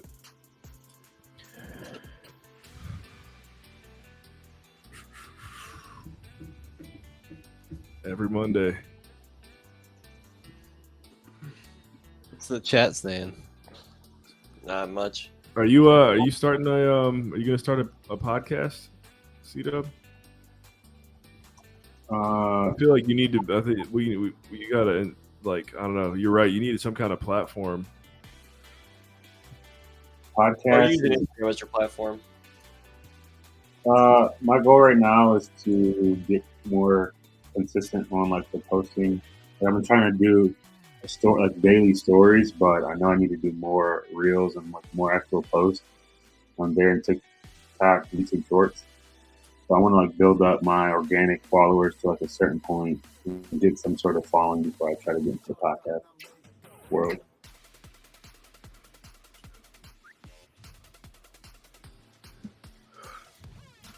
I also feel like I just want I almost hate when people try to for fitness specifically is you try to. I'm not to preach to anybody right now. I'm just trying to tell you what I'm doing that has worked for me, but I know that I still have a ton of work to do. So I want to get to that point, where I feel wow, this is a good transformation before I start really trying to tell people what time it is. I feel like we'll always feel like there's that type of personality that's always pushing for the next thing. I don't know if you'll ever feel like you'll be there. That's true. You got to remember to celebrate. I think that's actually something that JD said I got to do a better job of. Is have you hooked Chris up with JD? No, I mean that would be a good fit for sure. So yeah, I've got a personal development coach, more I guess psychological. But I mean, he could definitely, if I wanted him to push me for fitness, he probably could. Chetty and Keeks know him though, and yeah, I'll have to send you his information. C-Dub. He is a beast. We got some deep fried goo balls going there, Chet. Yeah. Chef was hard at work. I've tried ordering like. What's your go-to meal? Trying to get some. Well, I guess I'm just in general. What are you trying to eat daily? Not calories, but like food-wise. What kind of food? Well, it all has to like. It does boil down to like the macros. So I'm trying to hit 240 grams of protein a day. Okay. So I mean, basically, it's kind of just like 2 pounds of meat. So I like switch my meat up. Like this week, I'm doing red meat. I get tired of like something, I'll like switch it up. So like red meat this week, 2 pounds of that, and then we'll supplement like the rest with a protein shake. And then I'll switch up like the carb. It depends on like potatoes or rice or whatever. Yeah. Are you playing in the Winter Classic this year? It's been wow. I think it's that was almost 9 years ago. Yeah. You played that. I didn't. You know what? And I think Chetty and Keeks probably picked up on this. I didn't think I was going to be able to compete in the Winter Classic this year because I thought we were still going to be in Florida. It wasn't until the baby arrived that I have some hope that I'll be able to make it to Cleveland for the 20 this year. So we'll see. You and Pally might have to reunite if Paul hangs out with us. That's true. Yeah, we have to have the tournament. They'll have to do another 6 a.m. tournament for Pally to be able to make it, right? That's right. Bro, every place that I click on is always like 2 minutes until it closes. It's like the last 3 things. Even down near you? Surprisingly, yeah. I mean, there is a lot of options. I just happen to keep picking the ones that I'm trying to keep it like. It's crazy how many fried foods there are that you can get. I'm just trying to find something that's like kind of okay. Well, you boys, I think yours is finally there. Let me see. 5 minutes away. Hopefully, I mean that ain't gonna be. There's no way that's gonna be warm by the time it gets there. That's the longest order I've ever seen. So who do you normally hang out with, C-Dub? Deep fried goo balls, yes. I got about 4 to 5 people I hang out with, 2 of which are mentors. My gym partner, and then Josh. Really, that's it. I mean, we're in the gym, at work, or meeting with my mentors. And one of my mentors, both my mentors are self-made millionaires. One of which founded Panini's back when he was my age. Okay. So he currently has all the Panini locations, and he also started Beerhead in 2016, I believe. So he's got Beerheads in Texas, and Arizona, and Ohio, and Chicago, and then he's also the person that owns the nightclub.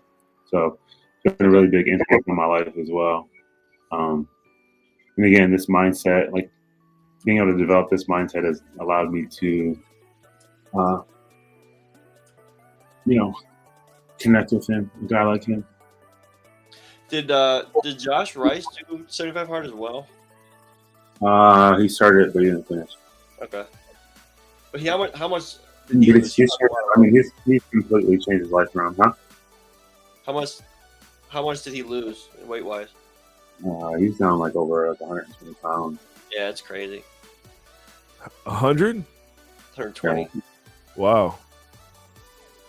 The other thing, now, let's say if you don't want to do 75 hard, which I think every man should do it, but if you don't want to do it, okay, every man not just every man. I think every men and women. If you, like, you want to push yourself, you want to like break through, you want a shortcut to get to the version that you could be. Run a marathon. It'll change your mindset. It'll change your fucking. You'll fight some demons during that thing. Yeah. I mean, a marathon ain't easy. I can tell you that. One thing JD was telling me recently, boys, was that you do have to meet. I mean, you do need to make sure that you always have balance. If you are someone that goes hard, often like a David Goggins, Jocko Willink,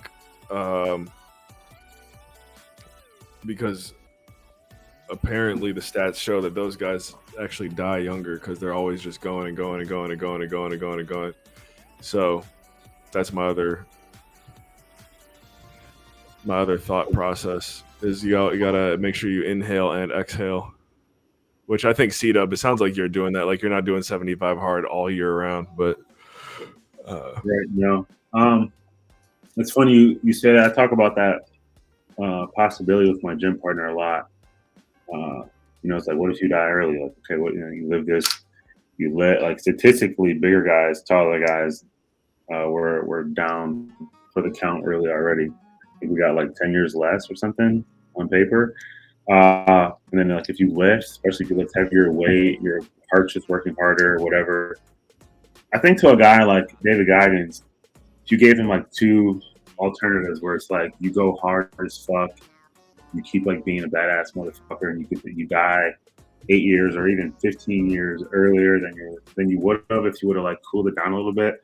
I think those kind of guys, the freaks, like they're going to take the earlier route, because to someone like him, and I'm not saying I'm there, not there yet at least, but to a guy like him or Jocko that's like consistently, you follow Jocko on Instagram, he's up every single day at 4 a.m. posting a picture of his watch, and he's already sweaty most days. It's like, damn, this dude is up while I was asleep. Those guys, like, I think anything less than what they put out is like death to them. Like, so it just depends on like if you have blood. I think there's a few small percentage, but I do believe in balance for sure. Like I said earlier, I believe in just delaying the gratification. I'd rather enjoy my, when I am not on the grind, I want to like enjoy it more. I don't want like little bits of it.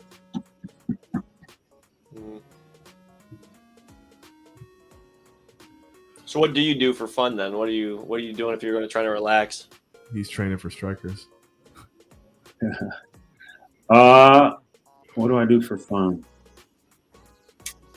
One of my biggest downfalls right now is Madden. Madden is my fun for sure. Okay. We still game a little bit, and I like to go to concerts too. I've been to a handful of concerts this year. Going sober is definitely a different experience, but I just went to 50 Cent 2 weeks ago. Going to a Disturbed concert on Sunday. Not going to Aerosmith. Comedy shows. Theo Von, just bought those tickets. Oh, nice. I was thinking when's Theo coming? He's October, I think. I was looking at he's Friday. So just cop those tickets. So I like live entertainment, I guess, is what I like to do for fun. We went to Chaz and I went to Andrew Schultz and Ryan Long together. Yeah, we just went to that was at Pickling, right? Or whatever. Ryan Long was that one you're talking about? We went to Andrew Schultz in Pittsburgh. But he when Andrew Schultz was here, he was at Playoffs. Yeah. I saw Andrew Schultz. I saw he had beef with the Nelk boys, coach's homies. yeah. Coach, you still here? That's someone I want to see do 75 hard. Coach. Hey, you know what? Coach is running. He's running this company though. He's doing this thing.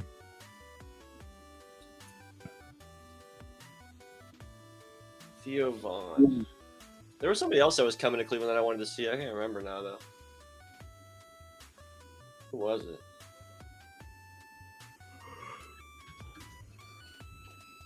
We missed Shane Gillis. I think Shane Gillis was in May. Yeah. Where's that dude's hilarious? Yeah. Yeah.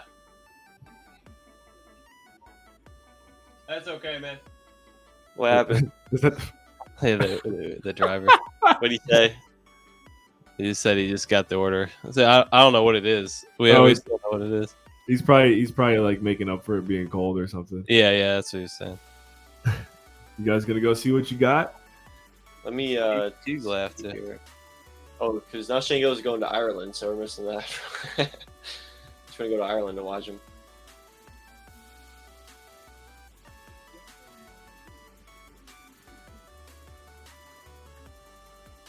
All right, we gotta think of a name for this guy here, or what?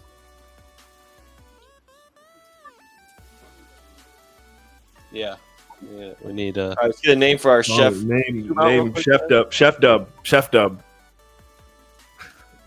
Dub's gonna think of Duck race.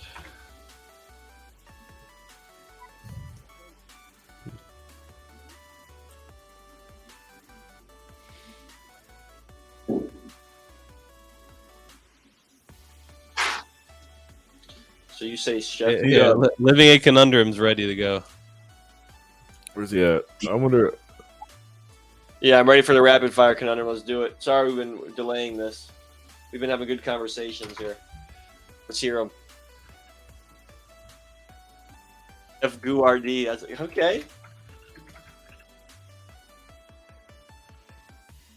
The Solidcore coming out with some fire right away. First comment of the day. Welcome, Justin. Goofieri, nice. Goofieri. Bobby Goo. There's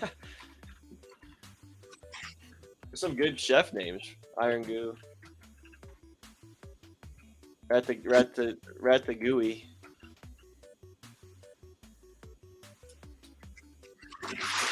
Goo, good, nice. Julia Child. Oh my gosh. That is a good one. Julia Child's a good one.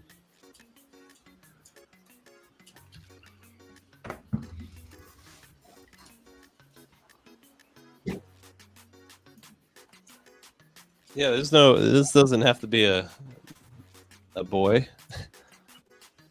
That's right. Could I could add I'll have to add eyelashes if it's Julia Childs. All right, so if Julia Childs wins, well, did it? No, we don't know yet. Is it just me, or has Wardam been here all night and I just didn't see it? No, I think that was his first comment. I don't know if he's. Hey, Wardam, it's not the same without you, man. Not the same without you.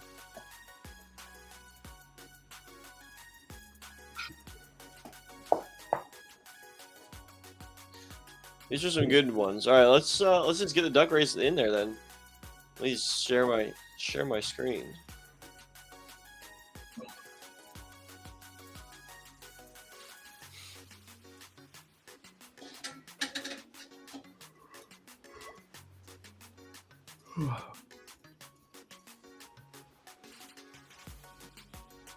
Been busy tonight lurking though. Thanks for lurking. Chef Dub. Out of all the names we got Adam's pick. Chef Dub wins. Can you put Painesville on the thing somewhere? No.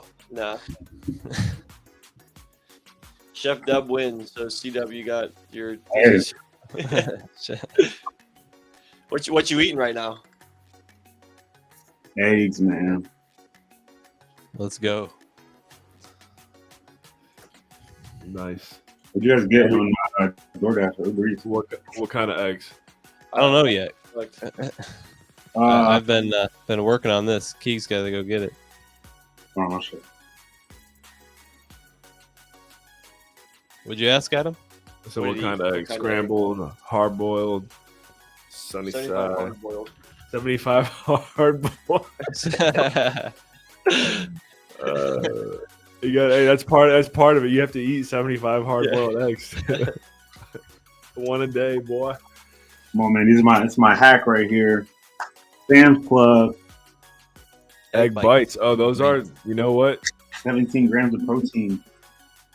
Yeah, the egg bite. I've had some good egg bites in my life.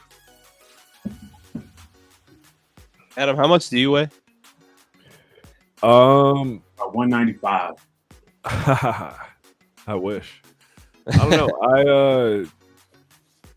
I never really weigh myself because It's not a priority for I you. don't feel like putting that. I don't feel like putting that. What? Because of what? I didn't hear It's a the priority. Because it's not exactly. It's not a priority. No, I just I feel like if I started paying attention to that, then I'm gonna put like another thing that I have to pay attention to, and I'd rather just like be like, Right. okay, like basically my gauge is I can tell if it's getting out of control for me if I can start seeing like under my chin a bit more, and then I'll be like, you know what, I need to start eating less and working out more, and then I'll do it. And then if my neck and my chin start to get wider, like it's pretty slim right now, but there's sometimes it start getting out there. I'm like, If you know your what? neck and your back. So that's my gauge. I might change it one day. You know what? Actually, I was thinking about this because if there's anything that's worked for me well throughout my life is getting kind of to C-Dub's point, getting an accountability partner or hiring a coach. And it will be a priority for me at some point to hire a coach, and I do want to get shredded-ish again at some point in my life. But it's just not a priority right now, Keegs. You know. I know. I'm using the fuck out of that. Not a priority. Yeah. What do you weigh, Chad? Keegs, you want to stay up past 11? No, I don't. Not a priority. I don't know. I'm pretty low. I'm pretty low compared to where I was. But I think I'm like 165. Coming out of high school, I was like 185. Most people go the opposite way, so you did good. Full fat, no muscle. All fat, no muscle. 185. I see some people from high school come downtown. I'm like, damn. Yeah. Man, I used to be the fat one. Who's fat now, motherfucker? Right. That's those are the people that C-Dub does like seeing in public. Yeah. All the way. That's funny. I feel like, man, I don't know. I feel like you would. I guess it's probably challenging with your daughter. Maybe not. I don't know. You just seem like you would thrive in like in a bigger city than Cleveland. Like you're on the 10x growth trajectory. You know, like at some point you're gonna outgrow Cleveland. Oh, we're there already. Yeah. Sure. So I don't know. What are you thinking? Chicago or like what? Look at any city right now in America. Chicago, for sure. I think Yeah, that would be Wainwright and Sam Sale live out there. Yeah, I mean, I'm really close to David Shuck, so. Oh, he's there too? He's killing it out there. Okay. So every time I go to see him, I'm like, I love the city. It's so clean, so big. It's like have you guys all been to Chicago? Yeah. I've only driven through. I've never.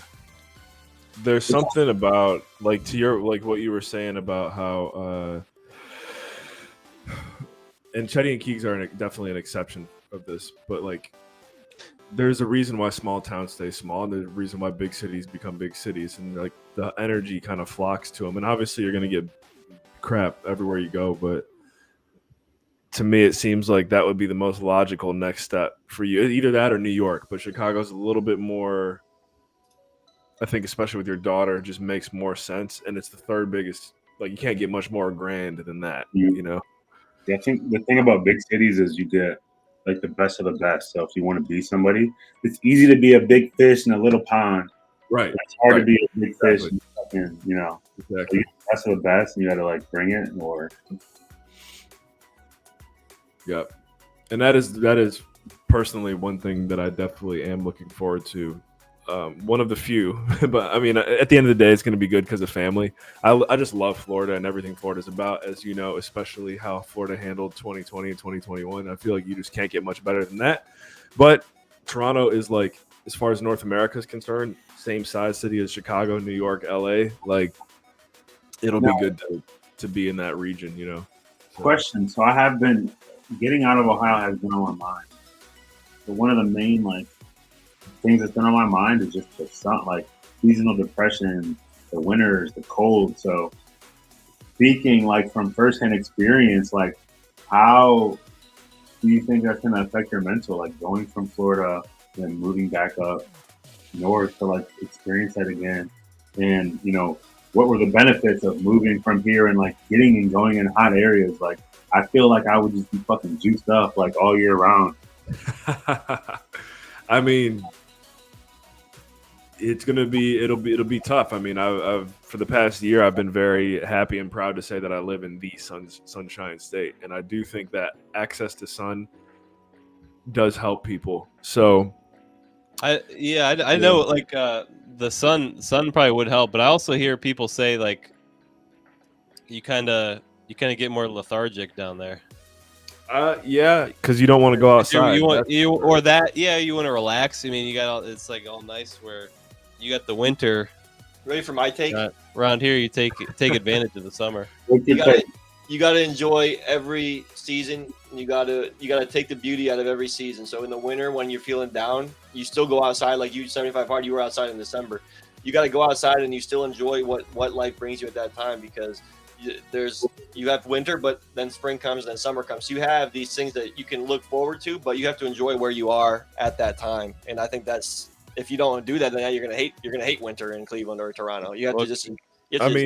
Kennan's got us all beat because in winter he'll go stand in freezing water and go fish for trout. I lived in Canada for 3.5 years, and so I've been through some BS. Like I thought that I was prepared for winter living in Cleveland, and then whether I was in Calgary or Newfoundland, I saw things that I had never seen before and seen climates that I could not believe people have been living in for like hundreds of years. It's just stupid. And so although Cleveland is crazy and Toronto is geographically not too far off, I think I've been like maybe what Keegan's saying. I've been to the mountaintop as far as what's unbearable, and I'm sure there's even crazier cold climates out there that I haven't been exposed to. But Newfoundland in particular was there for about 3 years, and that's where I met my wife. And I had a good time there, and definitely had a good time in the summer in Newfoundland. But there was times where you would just be inside and you can hear the wind. It's the third windiest city in the world where we live, St. John. So you hear the wind just howling at midnight, and it's sleeting and raining and snowing, and it's just so bad outside. And you're like, you know what? I'm warm, streaming right now. This is crazy. Like, this is kind of dope that it's that bad outside, but you would never even know. So there's moments like that where you're like, this is cool, but I love the sun. I do love the sun, and there's no denying it. I love the sunshine. Now, I do like to stand in the shade when it's like 90 degrees out, but I still like the fact that the sun is out. So we'll see. What it's going to do for me, only time will tell. But I think being close to both sides of the family for support on 2 kids, I don't think you can really top that. As much as I want to deny, as much as I want to, Chetty and Keeks know, as much as I want to rip on Cleveland, as much as I want to rip on Ohio, as much as I want to rip on people who live in cold places, family kind of trumps all of that. So, yeah. Jesus Christ. 10 wings, garlic farm wings. I don't even know from where. Boys is steamed up though. It's still steaming? Well, no, the whole box. Oh my god. Well, I gotta open this downstairs in the kitchen. The box is like falling apart. It's the guy who delivered it knew it was too late. Conundrum, where do you live? Let us know in the chat. This is actually a really good question. Let us know what you think in the chat. I mean, Chicago ain't much different than Cleveland either as far as cold. Now, I think Cleveland gets more lake effect snow. I think Cleveland gets more lake effect snow than Toronto, actually. So let us know in the chat, what do you like or not like about weather?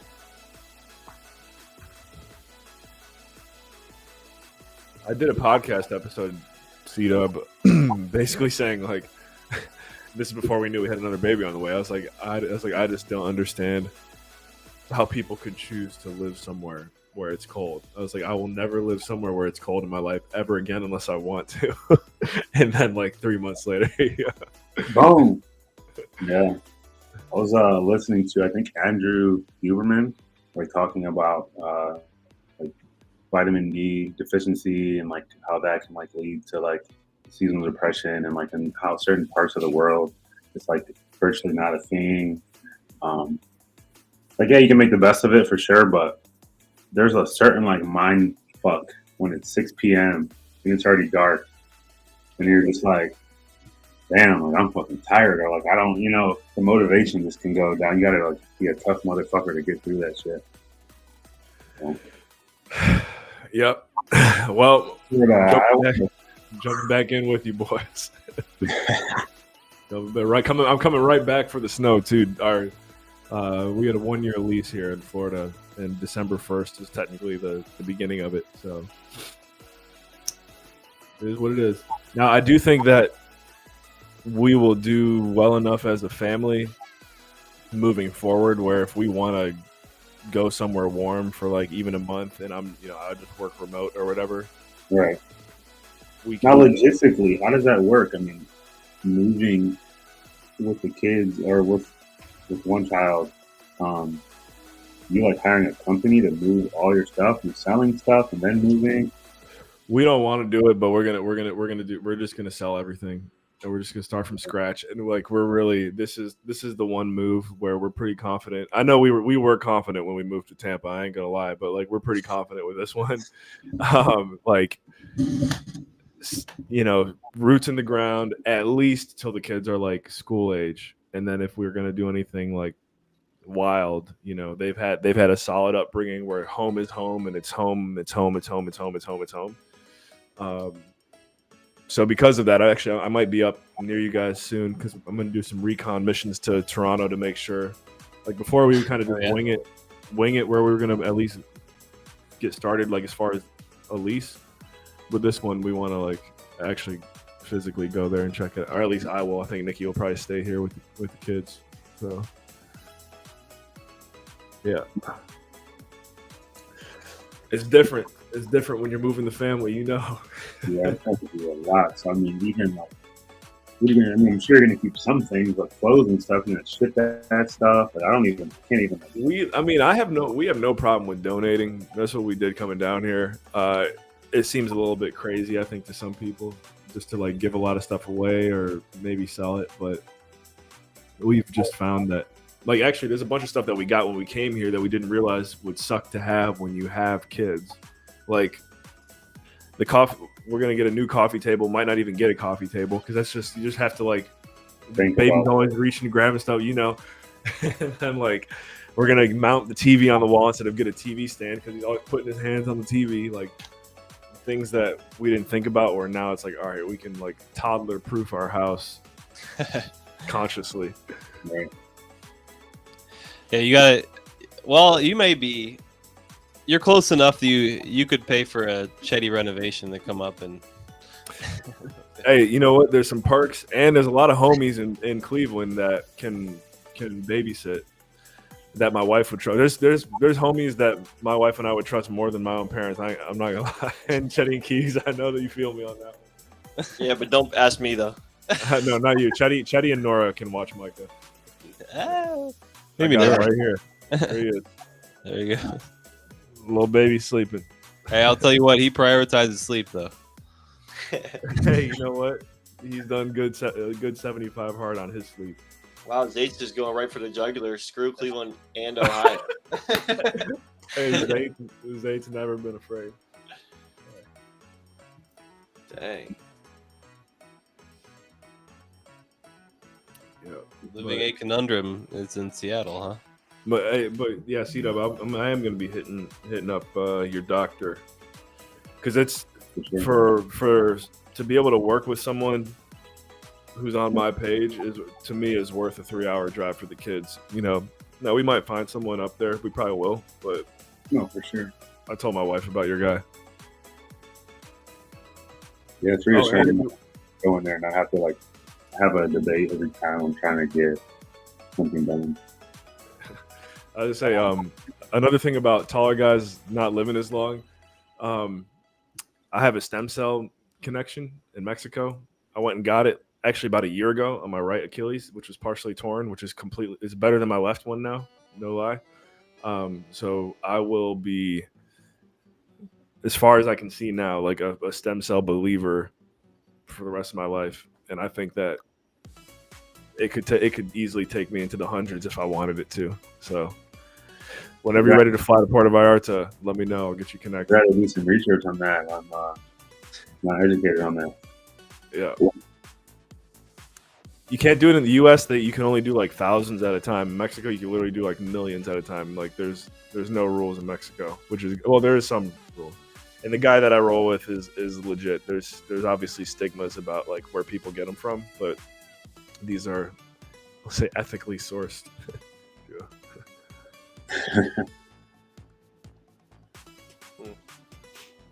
Zate, yes, I'm still in Tampa. We still gotta hang. We gotta hang out before I'm moving to Toronto, Zate. I don't know if you saw that. So we actually do have. Ohio. Zate? That's what he said. Didn't he say he's stuck here?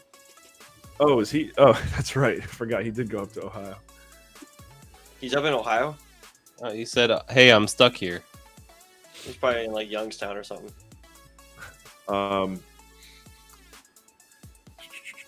Boys, did we get all the stuff ready for the goo ball? Yeah, it's already done. Yeah, it's on auction. Okay. Living a conundrum is. Do you have a ETH on Ethereum? Do you have an Ethereum wallet, C-Dub? Mm. You do? Oh, okay. All right. Yeah. Have you gone on OpenSea before? I sure have. I've been. Have you lost money before, son? That's a whole other conversation. I've been fucked a few different ways. Hey, you know what? We've all been to the moon and back at some point. So yeah, I got caught up in that Voyager thing too. Well, now is a good time to get back in with a project you can count on called Goo Ball. I don't know. Do you know if you know? We should show. We'll get you the link. If you know how to place a bid, you might as well throw a bid in there. I knew it was Youngstown. I knew it. Why did I know that was Youngstown? Zate's in Youngstown, really. Now I'm sorry to hear that, Zate. That's actually maybe the saddest thing I heard all night. Cleveland, Cleveland gets the reputation it does here and there, but Youngstown. I mean, Zate, please stay alive tonight. Is all we can ask you. Is the mob still there?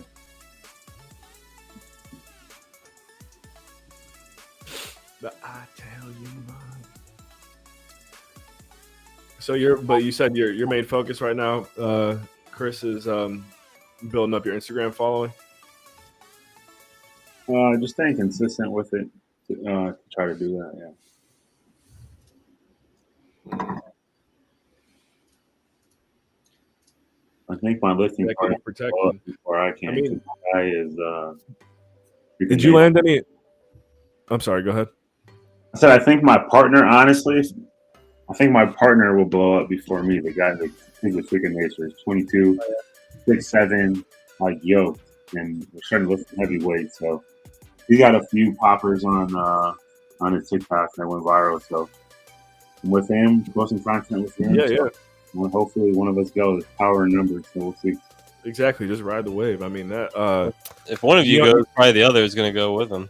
Yeah, that's kind of our mindset. You know who Tim Grover is? Sounds familiar. He's he was Michael Jordan and Kobe's trainer, and he's trained a bunch of other champions too. But we had him come and speak at one of our virtual events recently, and I can't remember what the question was, but it was basically like, you know, how did all these people that you work with, like, how are they so successful, consistent? How do you train all these champions, and like, what's the secret sauce? And he just said something like, you know, the champions of the world are the people who perfected their craft so much, so that way, when life gave them that one like golden moment to capitalize on, they were ready and prepared for it. Because he's like, everyone in life, everyone's gonna get that one shot. He's like that's what I believe. It's like you're going to get that. Oh, you know what it was? Eminem. You got one shot. Do not miss your it's facts. It's fact. I remember what the question was. It was, how did you land Michael Jordan? And he was like, honestly, he's like, I worked so hard. I perfected my craft.